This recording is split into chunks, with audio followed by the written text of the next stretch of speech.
Welcome to the WA Property Q&A, the podcast where I explore the ins and outs of buying property in Western Australia.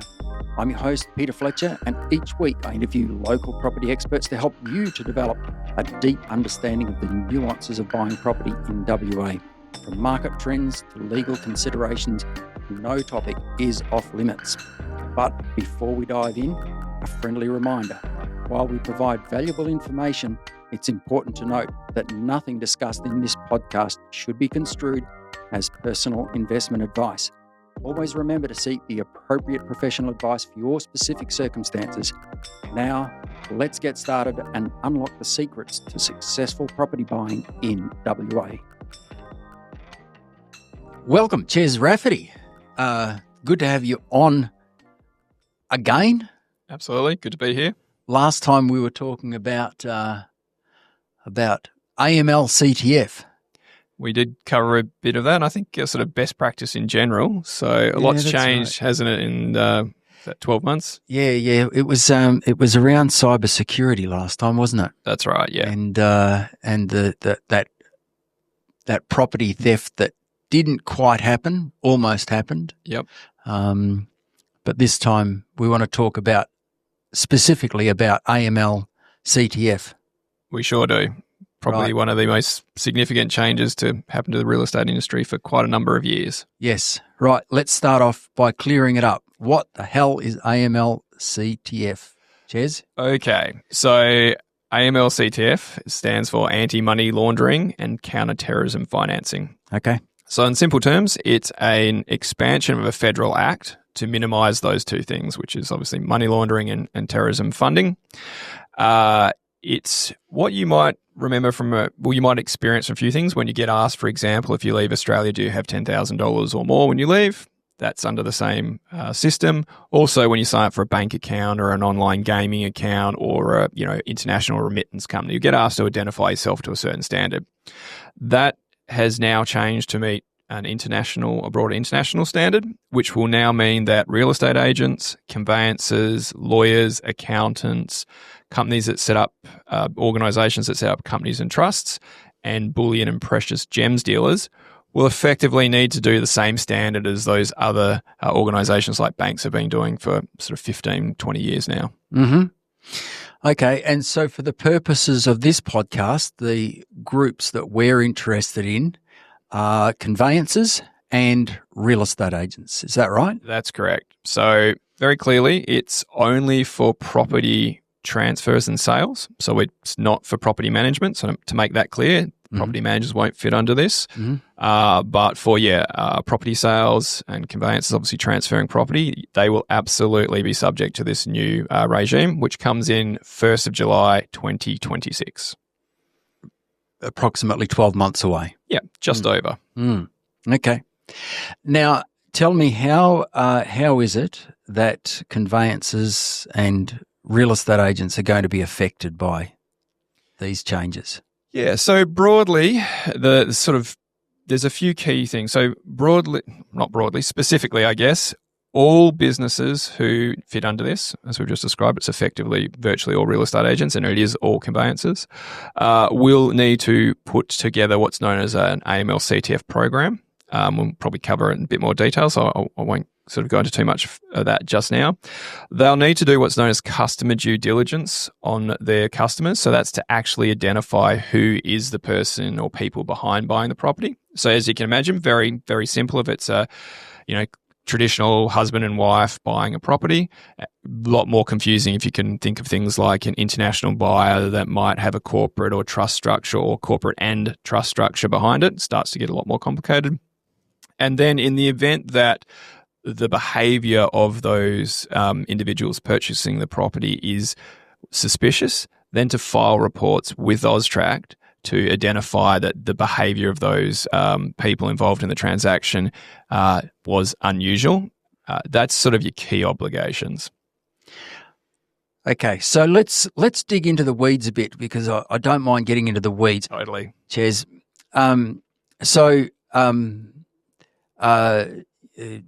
Let's say Jay and Jamie are buying a property. Yes. And they come to the real estate agent and they make an offer.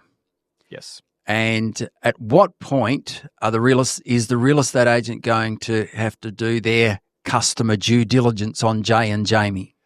Yeah, okay. And then this is a bit where it, of course, gets fun. We've got these regulations and requirements coming in 1st July next year.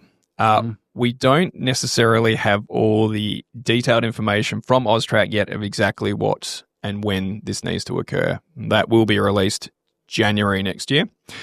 Our expectation would be that when a person puts an offer in for a property, that would most likely be the point that you would then need to do your customer due diligence. So customer due diligence, what I mentioned before, involves identifying that person, and then it involves doing some additional checks around money laundering and terrorism lists. Can we park that just for a moment? Yep. Because I make sure I come back to this because that's important. So the verification of identity. Yes. You're saying, well, there's a question mark as to exactly when it's going to need to be done. Now, if it's prior, are we saying that it might need to be done prior to them entering into the contract? Yeah. Look, this is a really interesting, I think almost perhaps the most confusing part for people to get their heads around their obligations under this new regime and our AUSTRAC. And the first one is, it's not your responsibility to be a police person in this situation. What I mean by that, it's not your responsibility to accept or prevent that property transaction. We're specifically talking about property. Okay. Yep. And in fact, there's actually provisions that prevent you what's known as tipping off. So you're not allowed to advise someone, for example, if those behaviours you deem to be suspicious and you've filed a report. Whether it's a positive, I don't see anything unusual about this, proceed, or it's I think things were suspicious, I've lodged a suspicious matter report, you still proceed. And the reason kind of makes sense. If there are criminals involved in these organisations, we don't want to put the individual businesses at risk, real estate agents and conveyancers. And secondarily to that, as you can imagine, in a lot of these cases, the Australian Federal Police and ASIO, for example, will be often monitoring these criminal organisations or terrorist organisations. They want more information potentially rather than to actually tip off these people that something might be afoot, basically. Yeah. Okay. So using Jay and Jamie as an example, they're just plain vanilla people. Yes. And they just want to buy a property, but they have some concerns about privacy. And they say, I don't want to verify my identity. I don't want to have my photo taken. I don't want to share my passport or driver's license. Yep. I will if I get the property. Or they might get, now that they have secured the property and they made an offer, they still haven't been verified. Yes. And then they go, I don't want to be verified to the real estate agent. Now what happens? So they might have their own little, tinfoil hat kind of reasons. Yep.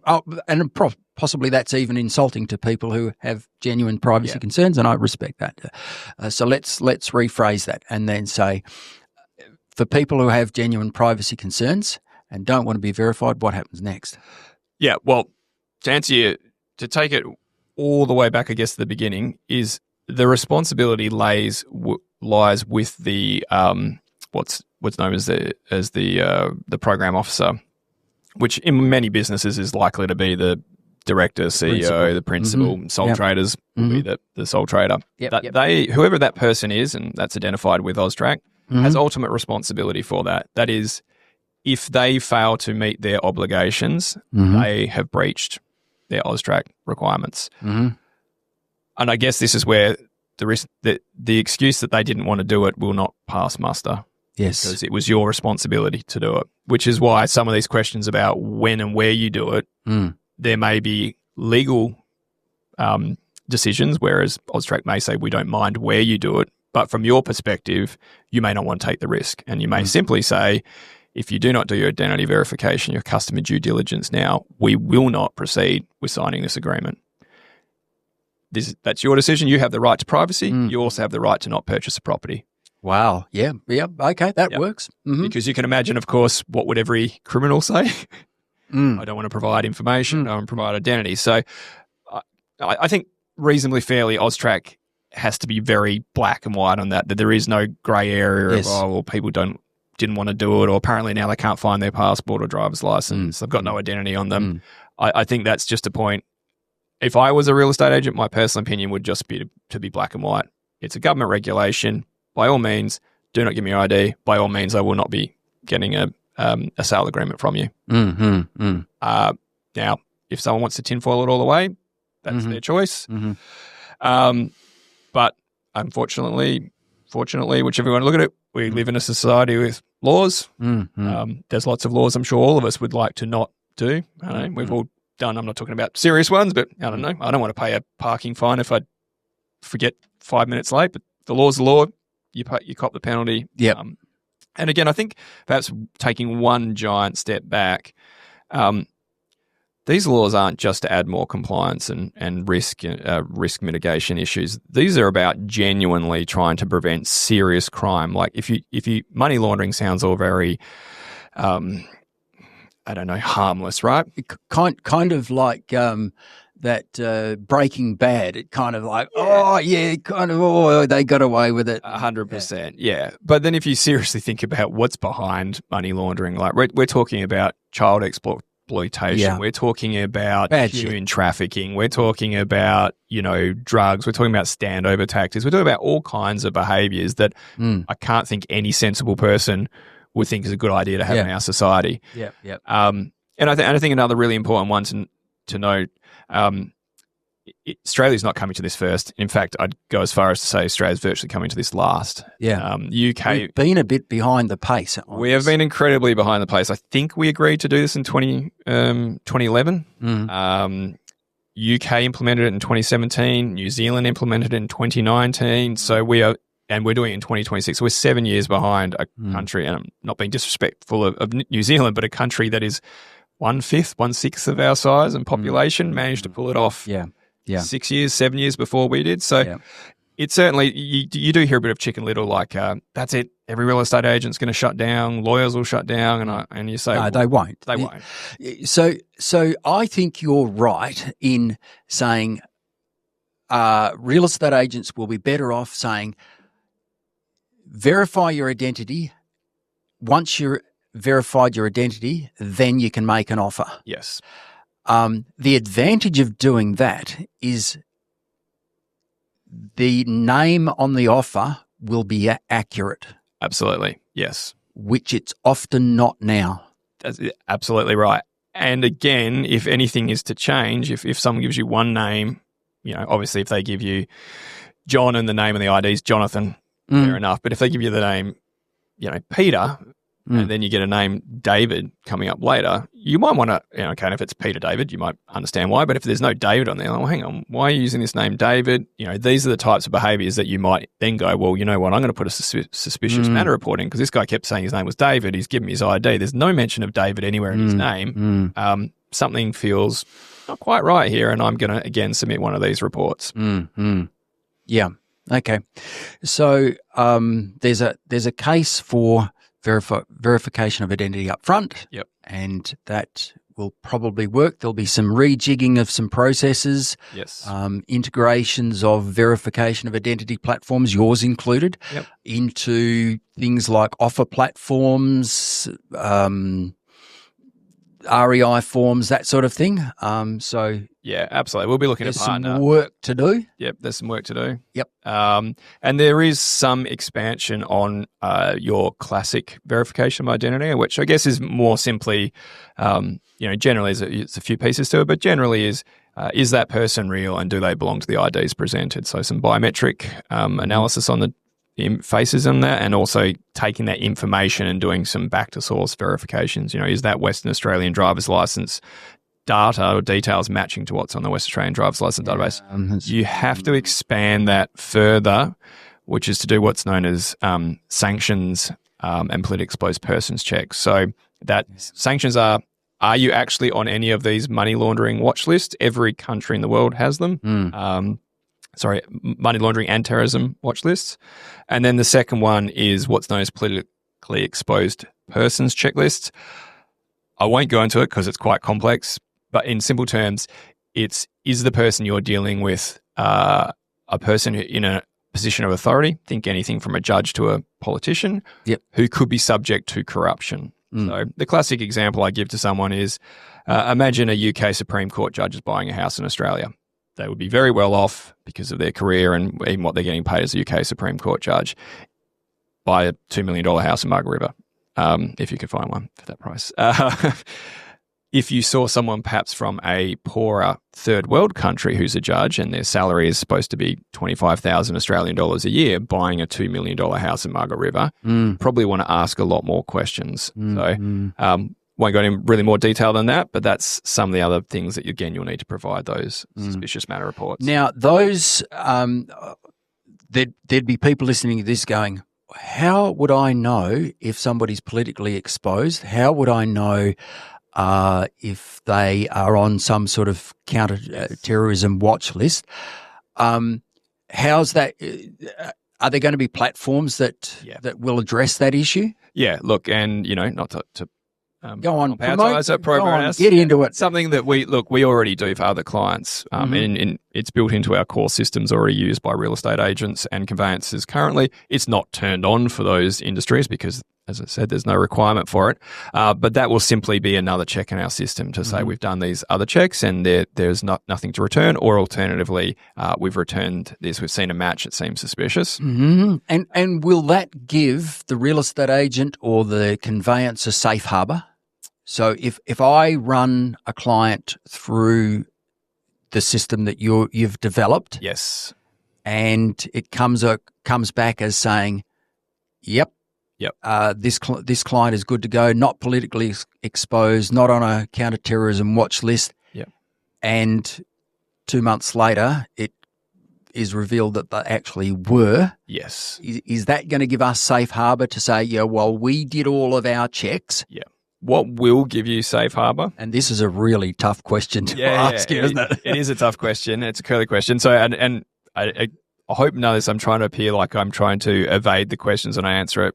At a simple level, the business is always responsible. There is no way to abrogate your actual risks. In other words, because of course AUSTRAC's not dumb, they know what everyone would do if they could do that. Everyone would just outsource their risk to a third party and say, hey, those guys handle everything. It's they stuffed up, kick them, kick them in the butt. You can't do that. What obviously you can do, and you can use third party providers to do that, is if you have done what you just described there, so you've done it correctly, the information clearly articulates that everything was clear. You maintain the records. Now, record keeping is, again, understandably a core component of what you need to do under your obligations. Specifically, so if AUSTRAC comes later on, they can show that you kept getting warnings saying this didn't seem above board, and you're like, I don't think they really meant that. And you're like, well, the other partners said that there's concerns here and you didn't file a suspicious matter report. But as long as you've done that and you can show that, because you're quite right, obviously a person can be legitimately on not be on a watch list today, but can be on a watch list in 2 months' time. Now, how are you to know that? That's not your job. There is, and I feel like this is part of everything I say with these changes coming. There's always another but to this, and one of them is, and I don't think it affects many businesses that are under the AUSTRAC regime. My feeling is it will affect very few businesses who are real estate and in the real estate and conveyancing sector. Is if you have an ongoing relationship with that person, you're required to do what's called ongoing due diligence. And that is specifically for that example. Make it really simple. You open a bank account, you're not on a watch list. The bank is required to do regular rechecks to make sure that you're still not on a watch list because you've got the bank account. In individual transactions, I don't see it being necessary because average 7 years a property person buys and sells a property on average, I think. They may not go back to the same real estate agent. They may not go back to the same conveyancer. Those people might have moved on from the business, et cetera, et cetera. I don't see any need to do that. There may be some special cases. For example, if you work with a a professional buyer, right? Someone who buys and flips property for a living, you probably will need to do ongoing due diligence on that and not just say, hey, Peter signed up 2 years ago. That's fine. I don't need to verify him again. You probably will need to say, okay, he buys properties every 2-3 months of me. I've got some little check that once a month goes and checks that. You don't have to go get the data off him again, the ID. You just keep checking, are they on any watch lists? So you ping your database or your system, Yep. which then returns a negative match, and you're good to go. Yeah, still keep saying still good, still good, still good. And of course, if it pops up, flagging that to that business saying, hey, this person we've done 10 times in a row is all good. This last time's popped up with a warning that they appear to be on a watch list. And people's circumstances do change. So absolutely. You could you could easily imagine how that might happen. What about for sellers? Do you have to do that with sellers as well? Yep, buyers and sellers. Buyers and sellers. Yep. Because we don't know where the money is going to. Yep. Okay. On the money side of things, are we required to know where the funds are coming from? So again, this falls into one of these grey areas again.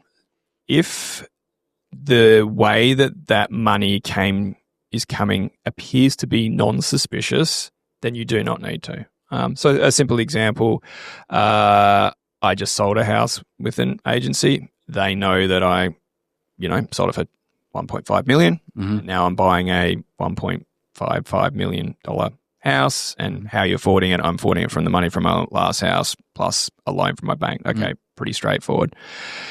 If the way that they engaged in that transaction changes, then you may be required. So let's say I say I'm going to pay with this financing, most loans, right? Most transactions.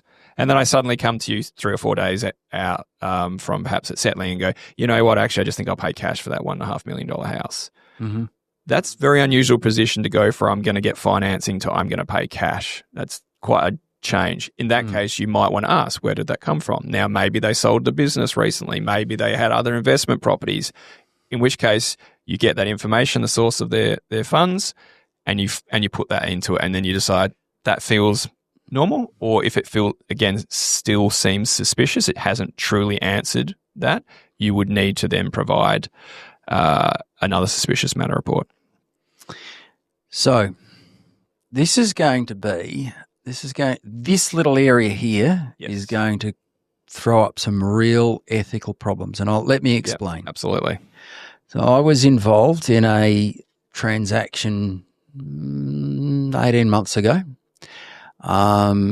Property at about 2.6 million. Yep.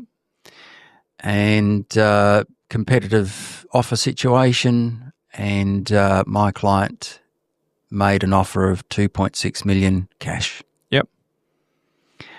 And so I said to my client, now you understand that 2.6 million is cash. It means you have the money. Do you have the money? Well, no. I do, but I don't have it like now. Yeah. But I will. Okay. How are you getting this cash? Yes. Well, it's coming in from overseas. Yep. Okay. Do you know how it's going to come in? Yeah. Now, you understand that, like 2.6 million coming in, chunk of change coming in from overseas is going to get the attention of AUSTRAC. Yes. There's no question about that. Over $10,000. So there's your answer. Significantly over. Yes, all good with that. I'm happy with that. Okay. And sure enough, about 5 days before settlement, $2.6 million appeared in their account. Yep. And 2.6 million appeared in our trust account. Yes. Now, the answers to my questions around, well, where's it coming from overseas? Yep. I felt quite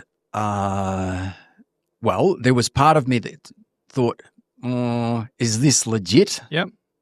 There's another part of me that didn't want to pry into someone else's business. Yep.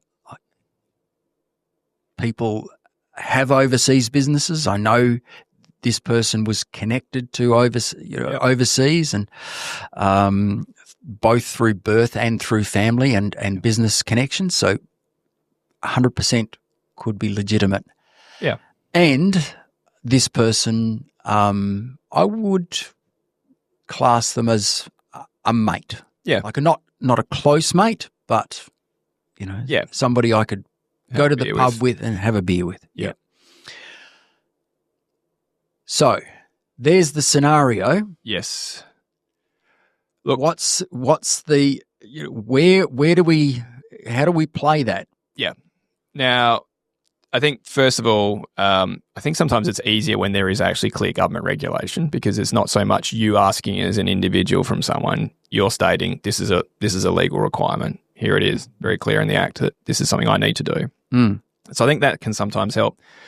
If a person is unable to give you the data that would make you feel confident, and again, let's take the ridiculous example. It's Bill Gates. He goes, "Yeah, I'm going to transfer some money over from international." Mm-hmm. You know it's Bill Gates. You don't have to worry about asking. This guy's going to have money all over the world. It's a rounding error for a guy that's worth whatever he's worth, 100 billion or something. If it's someone who's not answering and isn't able to say very clearly, "I've got a business in Singapore. It does X, Y, and Z. Here you can see the website. Here's some newspaper articles about how successful it is, and I'm going to transfer from my international thing, and I'll show you coming out of a bank account the transfer from my company in Singapore into this bank account in Australia. Here's a transfer," and you go, "That all seems legit." You would want to keep, again, as part of the record keeping to show you've done that. That's all you need to do. If someone's and you'd probably say, "Look, at all that doesn't feel suspicious at all, right? That feels." I don't want to sort of oversimplify this, but there is a little bit of with this process. Does it pass the pub test, right? If you're sitting there going, "I still don't really get where that money came from," that's when, again, you want to, it's very important that you don't block the transaction. You have no requirement to be it's not even, I guess, a police officer. It's more of a judge, right? To make a call on what happened there. It's simply to say, the guy goes, "Oh, yeah, here it is. It's like XYZ Corporation, XYZ. What's XYZ Corporation? Oh, that's, some business stuff that I sort of have overseas." Okay, that would not fill me with confidence. You'd flag it, you put the suspicious matter report in, and you'd sell the property to the person. So, again, it's very important and it kind of sits weirdly in your head. You're like, "But I think they're doing something illegal." It's like, and then I still proceed? It's like, yes, you still proceed even if you think it's illegal. It's not your job to make the decision. It's the job of AUSTRAC. And then AUSTRAC, if you think about it, is the regulator, but they're also kind of the clearinghouse. They collate all the data and then they decide which government agency, whether that's, say, Border Force or Federal Police or ASIO, gets that parcel of information, perhaps all three of them. Your job is to, I guess, not to oversimplify, almost be a clerk that's just kind of collecting information and just handing it on. So, and obviously if someone's like, "I can't tell you the money came from and I can't do this," that in itself is incredibly suspicious, right? So basically the government want us to dob on people. Government want us to provide information that will assist them to prevent criminal activity. Yeah.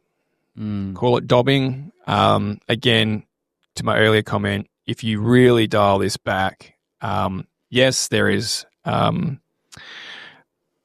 quote unquote victimless crime. Maybe someone's doing tax evasion in their country or something like that. Plenty of people in countries that have restrictive foreign transfers, for example, like to try and get their money out to safe places, which Australia is, quote unquote victimless. But again, inside all that, victimless is incredibly victim and harmful. This is true, but equally there's people that are completely innocent who are accused of something that they didn't do. You're not accusing them of anything. You're simply stating no, but I'm that providing, their behaviour was... I'm providing a government body with the...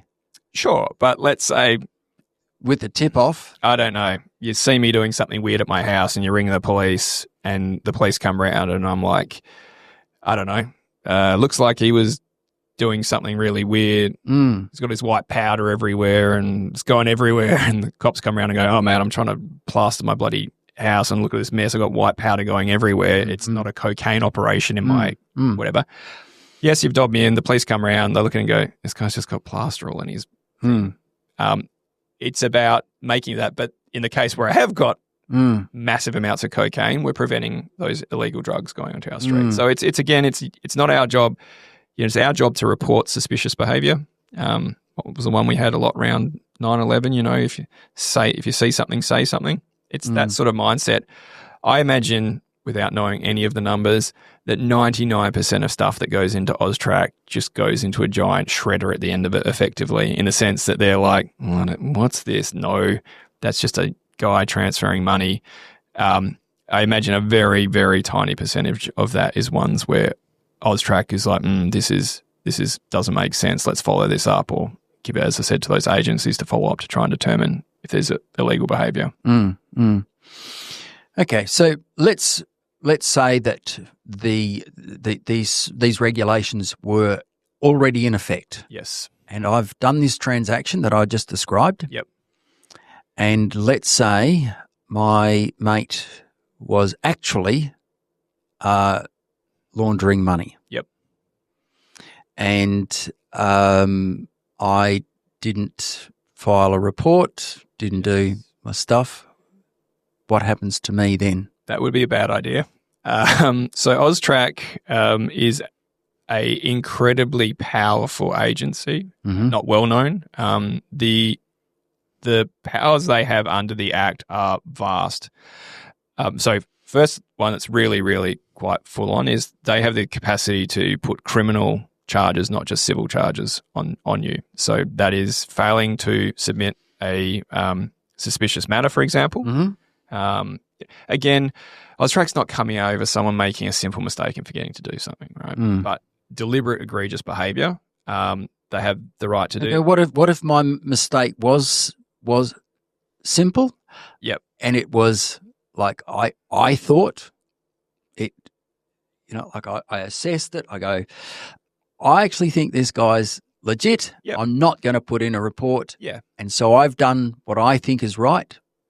Sure. But then they could come after me, and then what sort of fines could I be? Well, look, I mean, the fines range, face? literally they range up to $6 million for an individual and $24 million for a business now. In other words, I'm out of business. I'm broke and I'm out of business. Yeah. Like I've heard some people say things like, I'm just not going to bother to enroll when that 1st July comes around.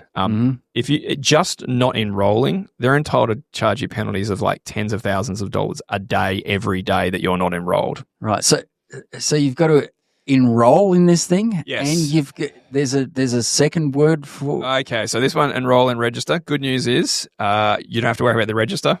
So the register is only for the remittance companies. So this is the business. This is the business. So enrolling is, there's a few key elements to it. So enrolling is you need to actually say to AUSTRAC, we are a real estate agent. We will fall under what's known as a designated service provider because of these new changes coming in. Here is our corporate structure at a high level, how we owned, who owns us, who's our director, and who, again, is going to take on the compliance officer role and be that, as I said, the person who ultimate responsibility sits with.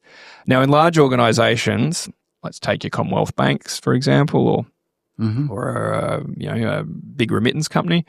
Understandably, they pay people lots of money to take that role on and the risk with it, right? And of course, that person's role is also to then make sure that the company is adhering to it, because otherwise they're on the hook. I don't think many small businesses, and in most cases, real estate agents and conveyancers are going to fall into the small business category, are going to be able to convince too many staff to take legal responsibility for failing to meet their obligations. So I think in that sense, the director, the CEO, the proprietor, the licensee is going to be the person who has the ultimate risk for it. And it has to be an a real person, as in, Are we talking about every real estate agent renaming their dog Johnny or something? no, it has to be an individual. It can't be a corporation. It has to be an individual. Again, AUSTRAC's fairly clued up. They've thought about what would every business organisation sensibly do to remove risk, and they've stripped that out. So, and that's why, for example, you don't just say we've got 5 directors, and then obviously if it all goes wrong, you can jump ship and go, there's only one director left. You have to nominate a specific person who is the only person who's responsible for this. So this person is in the frame Yep. for the $6 million fines. welcome home. Yes, the daily fines if you don't register. Don't enroll. Don't use register. That's a word. People see both. Only one you have to worry about. Failure to submit suspicious matter reports. Failure to you have to do annual reporting. Failure to do annual reporting. There are lots of ways that you can be caught out. Again, I don't mean caught out in the sense that you forgot to do one simple thing, you made a small mistake. But obviously and I have, unfortunately, and this happens in every industry where government regulation comes in, people that kind of take the hard position of, no government's going to come into my business and tell me what to do. You're like, you don't pay taxes? I'm pretty sure you do. So there's a few people playing tough, but this is not like ATO, right, where you can play stupid with ATO, and they're very commercial. So the ATO will say, hang on, you haven't filed a tax return for 3 years? Right, let's have a conversation. Here's what you back pay. Here's your interest. We'll square this all up. Away you go. If you're playing like that with AUSTRAC, they have the capacity to literally shut your business down. And again, it makes sense. We're dealing with very serious issues. They can't afford to be playing with people who want to just, try and, let's be blunt, play silly buggers, right? It's like there's no grey area for you to move into. You're either black or you're white. If you want to be black. Which is a bit rich coming from an organisation that has sat on their hands for the last 10 or 12 years. Well, I mean... They could have brought this in over, the last... It does require... We've obviously had an election, but not to throw anyone.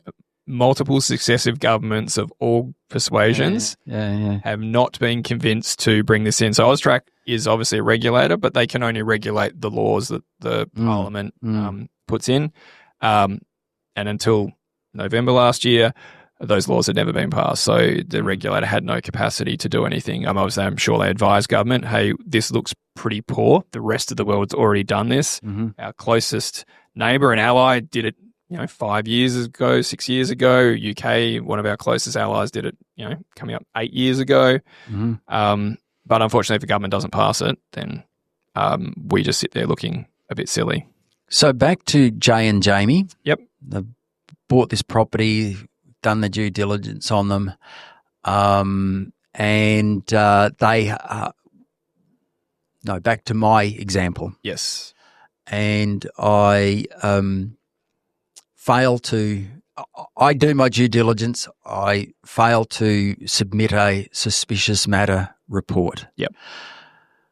AUSTRAC come after me. Yes. With a big fat fine, $6 million fine. Yep. Plus another fine for my business. Yep. Now, those are maximum fines. I don't necessarily think they're going to be firing $6 million fines, but could they be firing multi? Look, to give you an example, in the UK, firms have been done for multi-100,000 believe it's pound, but or equivalent Australian dollar fines for that type of behaviour. Are there going to be insurances that can be put in place to insure me against that risk? Because it's almost too big a cross to bear. It is. And look, a big part of this is, and it's really important for this, is record keeping. So if the record keeping shows that you got all this information back and you didn't file a report, then, and there didn't seem to be any logical reason why you wouldn't file a report other than, hang on, it looks like Peter and this guy head to the pub every, month or so, you're probably going to cop a sizable fine. If they came down and you've put notes in there that say, this didn't seem to make sense, or the information he provided about his source of wealth seemed pretty legitimate, now it makes sense I didn't do it, and they can look at it and go, well, yeah, okay, that's fair enough. It's complicated. To give you an example, on AUSTRAC's own website, when they give examples, so there is no exhaustive list of what would be a suspicious matter report. Yes. Maybe we should just call them SMRs going on and make this conversation faster. There are literally dozens, and I'm not talking low dozens, I'm talking high dozens, 100 different examples, scenarios where they would recommend that you would file a suspicious report. And that's everything from questions they might ask you, such as, is this something AUSTRAC looks at when I am doing this transaction, through to things around, well, if I did it this way, that would probably be better for me not having to pay tax on this, right through to obviously, obvious criminal things. Someone said something I'm doing criminal, or their ID documents don't check out. Like, the list is non-exhaustive, and yet it's incredibly comprehensive alone. So using my example, let's say that I was an employee of the firm. Yep. So I've had this conversation with my mate. Yes. So I'm out in the field. So my principal is back in the office. Yes. Doing principal-y things. Yep. Just checking stuff, and I'm out in the field, and I'm on the front verge of this house, and we're having this conversation. Yep. Mate, where's the money coming from? Don't worry about it, mate. It's coming from overseas. It's all good. It'll be here. Yep. And I, as the employee, don't report that back to the office. Now, all the office sees is a cash deal. Yes. And now that's it. Yep. They how do they know? Well, exactly. So So the principal of the agency does all they see is a cash offer, and that's I don't know whether it's right to expect that for them to know more. Look, one thing we didn't cover is it is important that under this regime, all staff, or at least all customer-facing staff, are required to have some level of understanding that they are now sitting under an AML-CTF program in their business. Can they be fined as well? I don't believe individuals can be fined for that. Okay. Mm-hmm.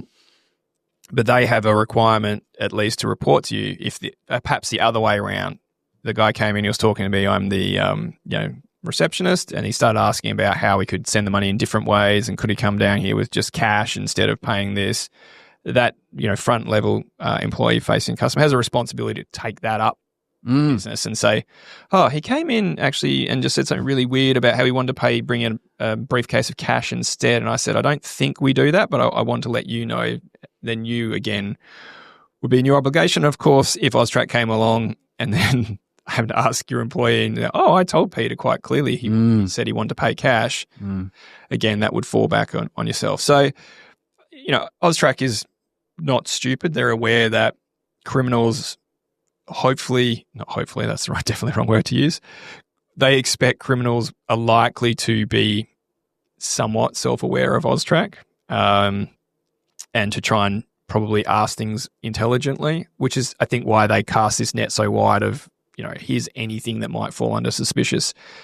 And I think you've got to separate one bit we perhaps haven't talked about is, what do you care most about? Do you care most about your mate potentially money laundering, or do you care most about your business? And hopefully, I expect AUSTRAC's belief is the vested interest of an individual is, I submit the report, I never mention it's submitted. My sorry to interrupt, Ches, but my concern is for the principals of agencies out there who they just are not aware, or I don't know how they could reasonably be aware of the source of the funds, unless,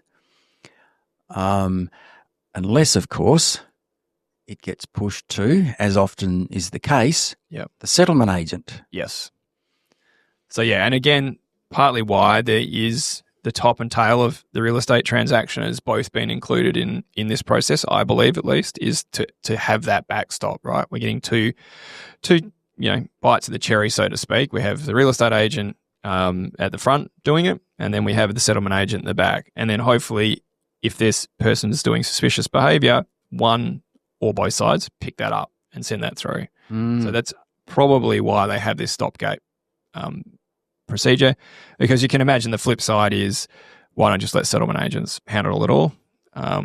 They've got the title risk, why not put all the other risk on them as well? And I think it's probably because there's probably a lot of that early conversation at the real estate level that the conveyancers simply don't get a lot of that, what would you call it, colour around that property transaction. What is the process? What are the triggers for identifying suspicious behaviour?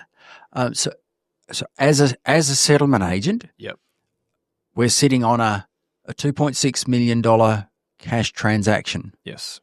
And the conveyancer says, we'll need the money into our trust account 5 days pre-settlement. Yep. Client says, no problems at all. And the money turns up. Yep. How do we say, oh, well, that's suspicious? Again, and part of this, it really is, there's a lot of this part of the journey, a lot of subjectivity, right? So again, if that makes sense for why the person's paying $2.6 million, if they've got a history of buying and selling property, all these things can do it. If a 18-year-old kid turns up and says, oh, I want to pay $2.6 million to buy this property, it's going to should flag off a hell of a lot more questions than a retired couple buying a $2.6 million house, right? That's not unusual. Where, what's the money coming from? We just sold our family home. We're downsizing, moving south, whatever it might be. All of that wouldn't really fire off too many questions. But an 18-year-old kid turns up and sort of says, I've got $2.6 million, or someone whose career doesn't seem to reflect their cash. Yeah. I'm a 28-year-old, I don't know, chef. You're buying a $2.6 million. Like chefs, they can earn good money. They can be in the mines. They can do stuff like that. But that's a lot of money for anyone to be buying at that age. Now, he might quite simply say, hey, have a look at mum and dad. They're very successful. They've lent me 2 of the 2.6. No problems. But again, that's getting that source of wealth. Are you aware of any visibility that we will have into the source of the funds? As in, will we be able to see who the sender was? I think that will depend on how they provide that information to you. So if they're able to provide some kind of receipt, for example. Because I think in some other jurisdictions there is a required visibility into the transfer of funds so that you can see both the sender and the receiver. Yes, so which would go a long way. At least it would also go a long way reducing fraud. Exactly. Broadly. Now, I'm pretty sure all of the big four have now committed to have that in, I think it's 2026 as well, so that they will actually truly be able to say the name on the sender. And I think we may have spoken about this last time. We already have that to an extent. If we use the OSCAR Pay ID, Pay ID, you can't spoof yourself when you send it to someone, right? It will only send you the bank account holder's name as the person transferring that money. That is going to be expanded out across whatever. And, as I spoke about previously, it has been one of my giant bugbears around fraud. The UK forced it in, I don't know, a decade plus. Their bank fraud dropped like 80% overnight when they did it. If we had that in place, a lot of the frauds would go away tomorrow. And when we see it time and time again, it's almost, maybe weekly, a bit of a gross exaggeration, but, very regularly, monthly, we see these frauds where they obviously get the intercept invoice and, someone transfers money to a real estate agent, or they think they're transferring it to a real estate agent or a conveyancer, and they're transferring it to a criminal organisation. Just wouldn't happen if you looked at it and it went, well, that's not the name of my conveyancing or real estate firm. It's I think why it frustrates me so much is it is solved, and the banks are just literally taking their time because it's going to cost them money to do it. Honest to God, the banks are taking the piss. Yeah. And the government, to be the flip side, and again, I don't want to blame governments because it's successive, could have been solved a decade ago if any government of any persuasion had stepped in and said, you've got 12 months to do this. Well, how much you guys making profit here? 8 billion. We're going to take 25% of your profit until you get this resolved. Shit out. It'd get done in 2 weeks. Yeah. Side note anyway. Ches, I'm just mindful of time. You've got places to be. I've got places to be. We've only just scratched the surface on this. Yeah. I'm hoping we can do a follow-up session on this. Absolutely. Because there's a massive need to educate the industries we represent, or that I represent, or don't represent, but I'm part of. Yes. Real estate and settlements. Absolutely. There's a massive education piece required there, and there's a lot of people that just are not aware of what's the tsunami that's coming. Yeah. And look, I would say, to be honest, it's the vast majority of people aren't aware, and that's in no criticism whatsoever. Partly the legislation got passed. I don't know if you sort of remember that weird day they had in Parliament last year where they passed 30 acts. There was virtually no awareness in the industry or people providing AML-CTF that this was going to get passed, because it had been told so many times that it was going to come at some stage. It was almost, when you read it the next day, you're like, there's no way they went and just slam that through in one evening. And they did. So that doesn't help. Look, and I think the other really important bit is we are in the education phase of this process. So there's a couple of things that I'd like to kind of finish with, because one is, as we mentioned, the date is the 1st of July, 2026. We've got over 12 months. There is no need to panic or rush into this. This is the phase to get educated. The second really important piece, because unfortunately, anytime significant regulatory changes occur, excellent businesses are already there or coming potentially from other markets to support it. But of course, what we also get in these situations is the fly-by-nighters, people in here who are just trying to make some quick cash. I've seen a lot of things saying, people have a fully compliant solution. Let me be clear. It is impossible to have a fully compliant solution. And the reason is AUSTRAC will not be releasing the industry-specific guidelines that real estate agents and conveyancers and the other sectors I mentioned until January 2026. You cannot get yourself set up and compliant before January next year. So let's make that really clear. So for a start, don't panic. Be aware, start learning, but you cannot do anything until after January. That's really important. And the second one is trying to handle this all yourself, I genuinely believe, is a recipe for disaster. But there are good technology providers out there that can assist you to make this process, and not just technology, there's service providers as well, that can make this much simpler for you. There's going to be a lot.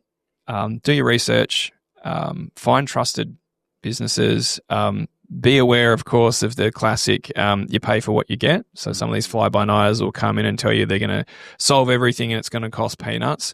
You will have to pay a bit of money for this. But I think, and I'm not talking, I think you'll see people come from both things. I think you'll see fly-by-nighters will tell you it costs nothing and they'll provide you nothing. You'll have other businesses will come in and tell you need a gold-plated toilet and will charge you tens of thousands.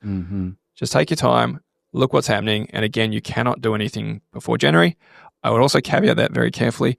Do not wait until June next year to start looking at this. That is a recipe for disaster. And let me make it how clear it's a recipe for disaster. You have to enroll with AUSTRAC. It currently takes 3 weeks. There are currently 15,000 registered designated businesses under AUSTRAC. It goes to 90,000 with these new businesses coming on. If it takes 3 weeks today, I would not be surprised if it may take months for enrolment. If you are not enrolled, if you do not have a program, if you do not have your staff trained, and if you do not have a way to do customer due diligence, you cannot settle a property. You cannot sell a property. It's that serious.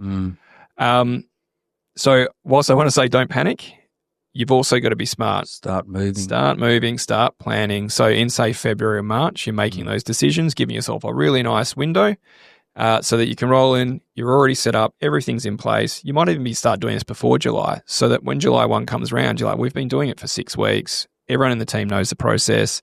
It's business as usual. No one's stressed. Move on. So that's sort of like it ended. So hopefully that's not a too serious a note, but it is really critical, this change. It's a good way to put it, Ches.